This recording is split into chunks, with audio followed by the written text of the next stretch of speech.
You hear these guys eating?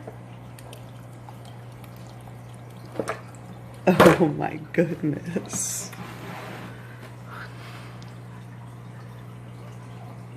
You guys are loud eaters.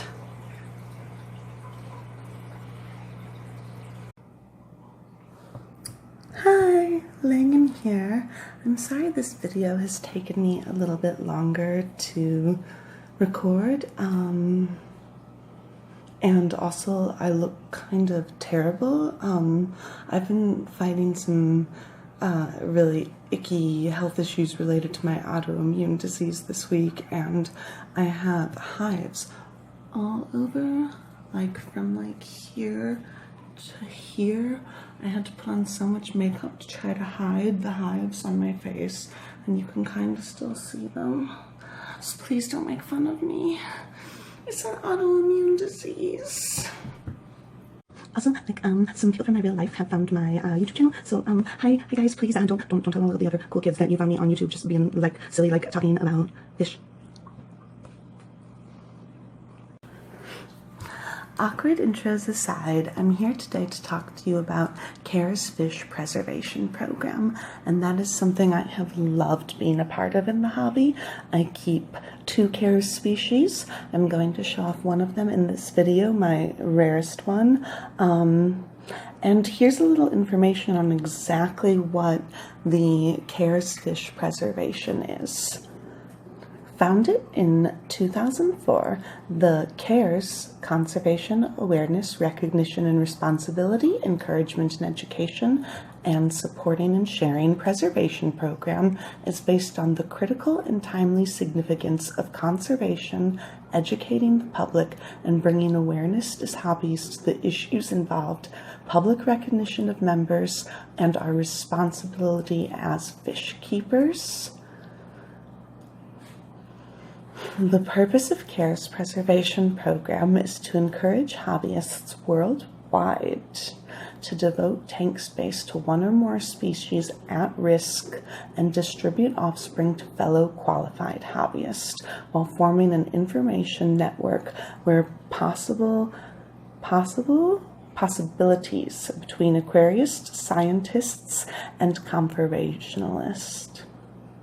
So yeah, it's great. It's just, you know, you find these species that are going extinct in the wild, and where there's not really a major conservation motion going on for them. And so you get to like raise really rare fish in your living room and participate in like literally the ongoing of keeping a species alive. And that's a really, really cool way to be involved in fish keeping, because it's like using your pet keeping ability to save not just individual animals, but species. So it's pretty freaking cool. I'm gonna link their website in the description or comments or whatever, and I'm gonna go ahead and talk about the CARES species. Well, I keep 2, but today I'm going to talk about the rarest CARES species I keep, which is a cold water goodied, the barred splitfin goodied.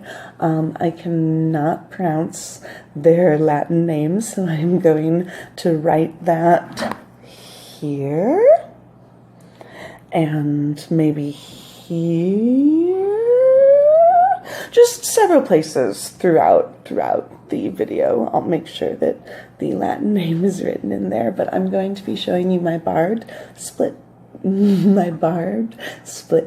goodieds, and kind of talking about my next steps with them, because they're ready for a generation to be passed on to some new fish keepers. And I'm also going to talk a little bit about their care, because when I was looking up their care, I had a hard time finding just easy, accessible videos on how to care for them. And hopefully they're going to start being around more. Hopefully our trying to keep them alive and in the hobby is going to start seeing them trickle into more and more pet stores. We had that happen with rainbows, and it's working with endlers pretty well. Not in like necessarily Petco, but in a lot of places. I don't know why I said Petco like that. I actually love the Petco by my house, but yeah, like a lot of fish specialty stores do have endlers now. So yeah, over to my tank to talk about that. Again, please excuse the makeup and the way I look, and my lateness and all that jazz. I have hives all over my body. There's some like on my lips I was trying to hide. There, my chest. It's just my autoimmune system is like.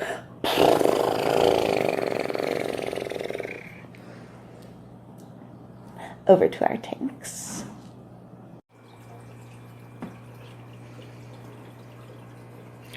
Filming these guys is a little tricky because they're moving around so fast.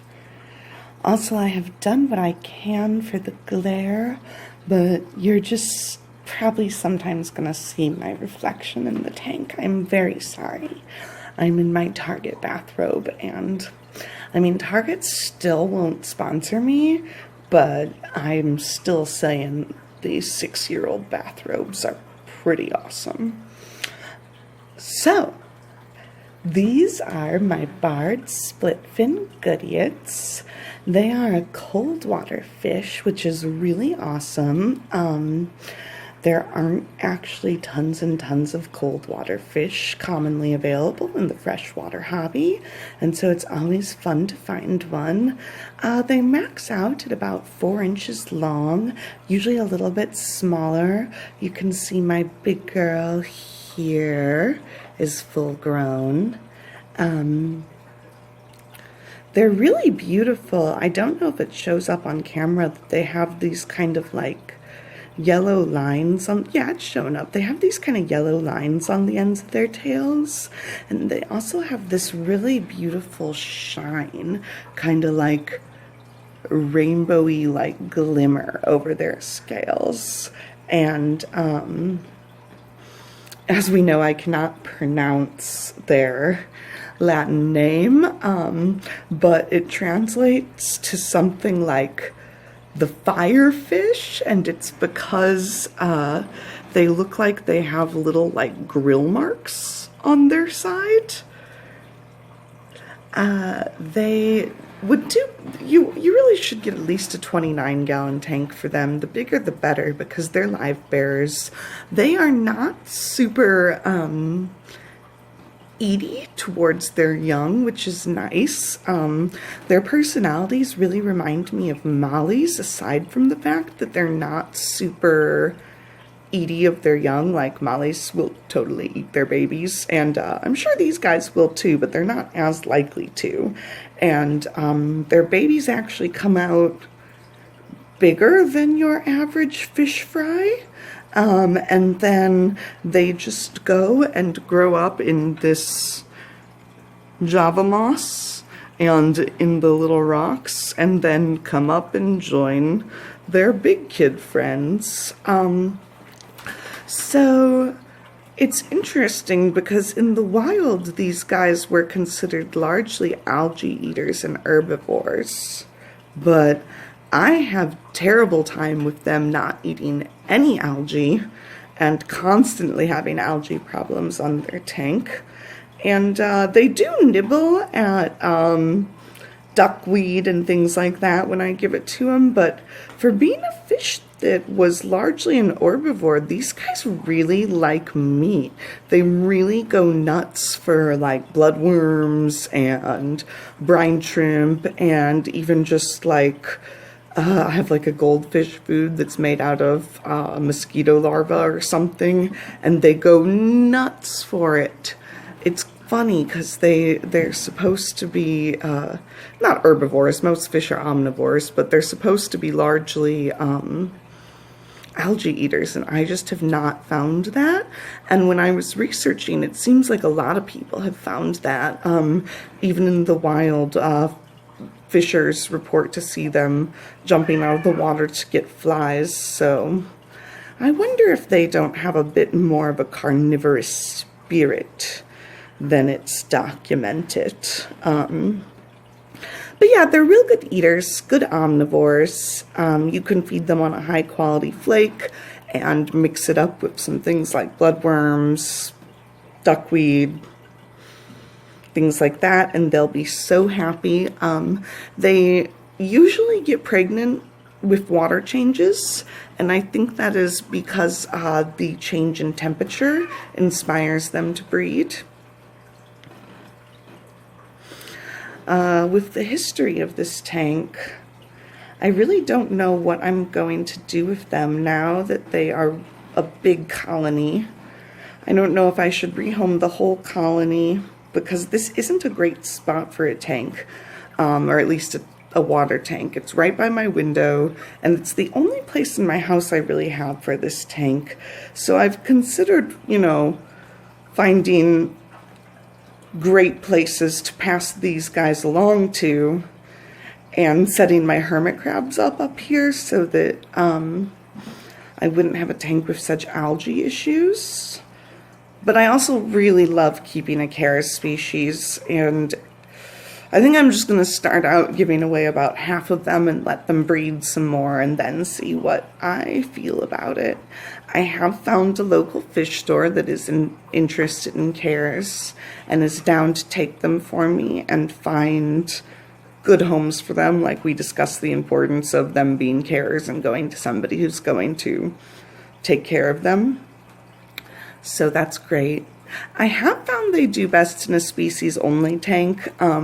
Everybody I've tried to pair up with them, they are too aggressive towards. They nibbled up the white cloud mountain minnow's fins. They nibbled the guppies. They're big fin nippers. So if I ever find a good cold water tank mate for them, I will definitely let you know, because I have always been interested in having them as a part of a community tank. But all the fish that I feel like are very hardy and could compete with their fin nipping are not cold water fish. And all of the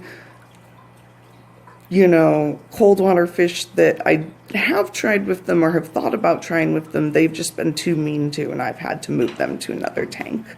But they're very nice to each other, and they're just beautiful, wonderful, interesting fish. I highly recommend getting some if you have a chance.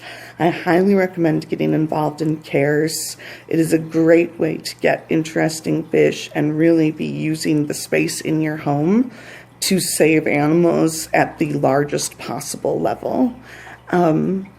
Thanks for listening to my ramblings. I hope you enjoyed learning about barbed splitfin goodieds and the cares community. My cat is nibbling at my feet now because he needs to be fed, so I'm going to go take care of that. And thank you all very much. Please subscribe if you have not already. I would really, really appreciate it. Oh, look, there's one of the baby up there eating on the filter. I'd really, really appreciate it if you subscribed, shared, comment, like, all that stuff that YouTubers are supposed to say.